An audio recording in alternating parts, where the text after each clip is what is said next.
Assalamualaikum, salam sejahtera, selamat kembali, selamat menonton di channel saya. Kali ini saya akan tunjukkan penggunaan bagi kasut Nike Air Zoom Windflow 7 ini selepas 300 km. Sebelum ini saya telah berikan dua video ataupun upload dua video berkenaan dengan penggunaan selepas 100 dan juga 200 km sebelum ini bagi kasut ini.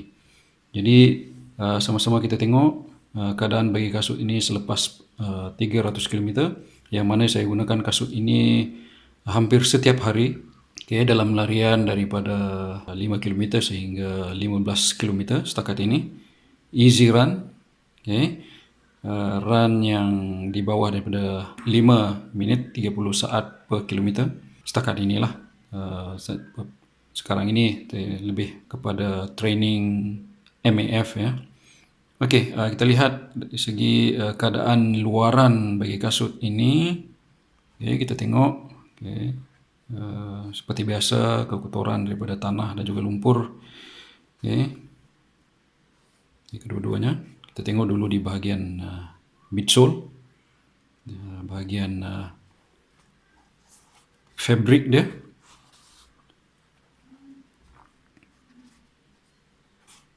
Masih okey sebenarnya, masih baik.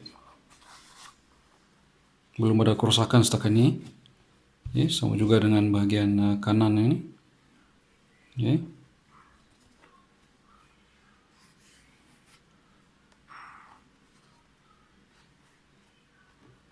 Di bahagian fabric.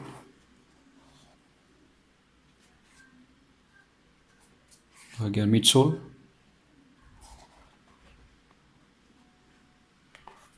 Okey. So, kemudian yang kedua kita akan tengok pula bahagian tapak dia, sebab biasanya bila kita gunakan kasut ni semakin lama, semakin jauh, semakin banyak mileage yang kita kumpul. So, bahagian tapak biasanya akan haus ya. So kita tengok. Keadaan tapak selepas 300 km masih lagi baik ya untuk kasut ini. Nampaknya outsole bagi kasut ini boleh dikatakan agak tahan dan mungkin boleh mencapai sehingga lebih daripada 600 km lah dalam jangkaan saya setakat ini. Kita tengok secara dekat ya. So ini tapak dia di tengah-tengah, di bahagian tengah. So memang ada line dia, groove dia telah haus di bahagian ini, tapi masih lagi boleh digunakan. Dan juga di bahagian tepi di sini, sebab biasanya saya akan landing sama ada di sini, dan juga kadang-kadang dia akan landing juga di bahagian tepi ya. Dan juga di sini tepi. Di bahagian luaran kasut ini. Ini di bahagian kiri ya. Masih lagi kata cantik lagi lah. Masih boleh tahan. Mungkin lebih kurang dalam 300 ke 400 km lagi. Kita bergantung lah. Right, dan kita tengok sebelah kanan pula. Sama juga. Cuma ada sedikit beza di sini. Kaki kanan saya lebih banyak. Contohnya di sini ni landing, kadang-kadang ada landing di bahagian heel kasut ni memang kalau heel strike memang sedap lah, sebab di sini agak tebal di bahagian tapak, di tumit dia agak tebal dan juga dia agak springy, lembut. Dan sama juga di sini. Kalau kita tengok ada haus sedikit sehingga ke hadapan sikit lah. Dan ya, keadaan kasut ini masih lagi boleh digunakan selepas 300 km, masih lagi nampaknya terbaik ya. Dan seterusnya saya telah menjumpai sebab kenapa kasut ini dia berbunyi ya semasa berjalan, ataupun ni disebabkan oleh di dalam dia ni.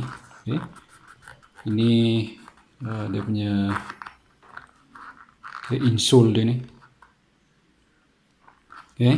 Bila kita jalan dia akan rubbing di bahagian dalam, so dia akan berbunyi lah bagi kita dengar. Okay. Okay, inilah yang bila kita di dalam ni dia di insole dia ni. Okay. Dia akan berbunyi. So itulah yang menyebabkan bunyi bagi kasut ni, bukannya kasut disebabkan oleh so kalau kita so kalau saya katakan saya buka insole, buka insole, ada bunyi lah tapi dia sedikit. Okay, so itu saja untuk kasut ini selepas 300 km. Dan saya jangkakan kasut ini boleh pergi jauh lagi. Kemungkinan lebih daripada 600 km ataupun lebih. Bagi kasut saya sebelum ini dari Winflow 5, saya telah menggunakan kasut itu sejauh 1900 lebih kilometer. Sehingga tapak semua habis saya gunakan.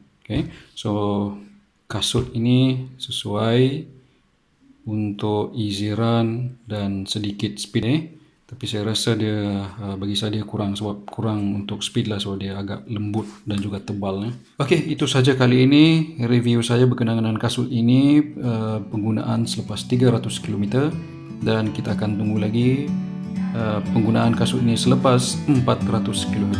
Jumpa lagi.